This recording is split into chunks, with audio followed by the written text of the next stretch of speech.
નમસ્કાર દર્શક મિત્રો, આપ જોઈ રહ્યા છો Banas crime 24 news Gujarati channel. હવે જોઈએ આજના મુખ્ય સમાચાર।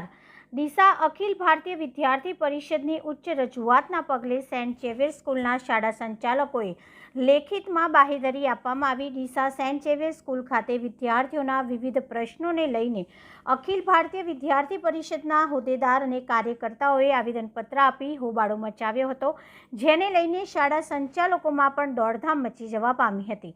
જ્યારે અખિલ ભારતીય વિદ્યાર્થી પરિષદના હોદ્દેદાર અને કાર્યકર્તાઓ સેન્ટ ઝેવિયર સ્કૂલના સંચાલકોને ચીમકી ઉચ્ચારી હતી કે જો વિદ્યાર્થીઓને ટાર્ગેટ કરવામાં આવશે, અખિલ ભારતીય વિદ્યાર્થી પરિષદ દ્વારા સેન્ટ ઝેવિયર સ્કૂલને ડંકાની ચોટ પર તાળું મારી ઉગ્ર આંદોલન કરવાની ફરજ પડશે।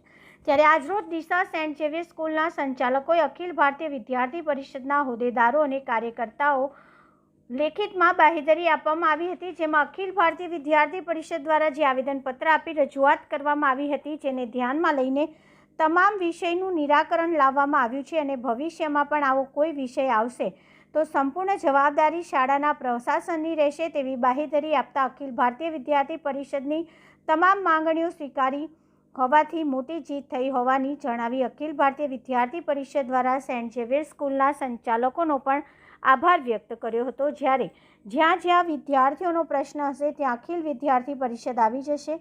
આવી જ રીતે અવાજ ઉઠાવતા રહેવાની પણ અખિલ ભારતીય વિદ્યાર્થી પરિષદના હોદ્દેદારો અને કાર્યકર્તાઓએ જણાવ્યું હતું। અહેવાલ હરેશ ઠક્કર, ડીસા, બનાસકાંઠા।